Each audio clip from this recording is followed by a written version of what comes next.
Australia opener David వార్నర్ను ఉద్దేశించి సాజరా ఆటగాడు Jake ఫ్రాజర్ మెగ్గుర్ ఆసక్తికర వ్యాఖ్యలు చేశాడు.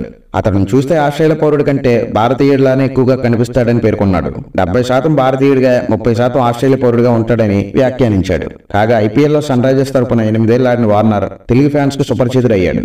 డేవిడ్ వార్నర్ భారత క్రికెట్ ఫ్యాన్స్ కు, ముఖ్యంగా తెలుగు ఫ్యాన్స్ కు పరిచయం అక్కర్లేని పేరు. ఐపీఎల్లో సన్ రైజర్స్ హైదరాబాద్ జట్టుకు 8 ఏళ్ల పాటు ఆడిన ఆస్ట్రేలియా ఓపెనర్ 2016లో తన సారథ్యంలోని ట్రోఫీని అందించాడు. 2009లో ఐపీఎల్లో అడుగుపెట్టిన డేవిడ్ వార్నర్ సుమారు 10 ఏళ్ల పాటు ఢిల్లీ డేర్ డెవిల్స్ తరపున బరిలోకి దిగాడు. ఆ తర్వాత 2014లో సన్ రైజర్స్ హైదరాబాద్ జట్టుకు మారాడు. 2016లో జట్టును విజేతగా నిలిపాడు. సన్ రైజర్స్ హైదరాబాద్ జట్టుకు మారాక వార్నర్ కాస్త వార్నర్ బాయ్ గా మారిపోయాడు. తెలుగు ప్రేక్షకులకు సుపరిచితుడయ్యాడు. మైదానంలోనే కాకుండా తెలుగు సినిమా పాటలకు రీల్స్, డాన్స్, ప్రూఫ్లు చేస్తూ సుపరిచితుడయ్యాడు. దీంతో భారత క్రికెట్ అభిమానులకు చాలా దగ్గరైన ఆటగాళ్లలో ఒకటిగా వార్నర్ మారిపోయాడు. ప్రస్తుతం ఐపీఎల్లో ఢిల్లీ క్యాపిటల్ జట్టుకు ప్రాతినిధ్యం వహిస్తున్నప్పటికీ తెలుగు చిత్రాలు మాత్రం వదలడం లేదు. ఇటీవల స్టార్ డైరెక్టర్ ఎస్ఎస్ రాజమౌళితో ఓ యాడ్ షూట్ లో కూడా పాల్గొన్నాడు.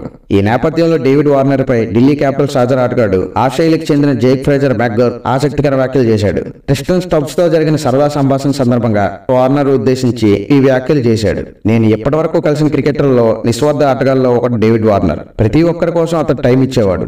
ఇప్పుడు ఏ అవసరం వచ్చినా సాయం చేసేందుకు రెడీగా ఉంటాడు.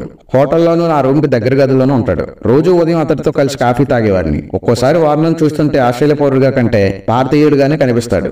అందుకే డేవిడ్ వార్నర్ 70% ఇండియన్, 30% ఆస్ట్రేలియన్ అని నేను అంటా. అతడికి గొప్ప మనసు ఉంది.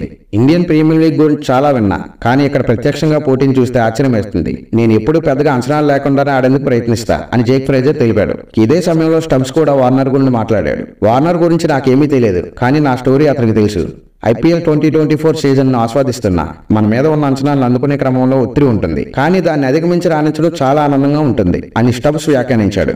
కాగా డేవిడ్ వార్నర్ 2014 నుంచి 2021 వరకు సన్ రైజర్స్ హైదరాబాద్ జట్టు తరపున ఆడాడు. ఫ్రాంచైజీలతో విభేదాల కారణంగా 2022 సీజన్ నుంచి ఢిల్లీ క్యాపిటల్ జట్టుకు మారిపోయాడు. కానీ వీలు చిక్కినప్పుడల్లా తెలుగు సినిమా పాటలకు స్టెప్పులేస్తూ అందరినీ ఎంటర్టైన్ చేస్తుంటాడు.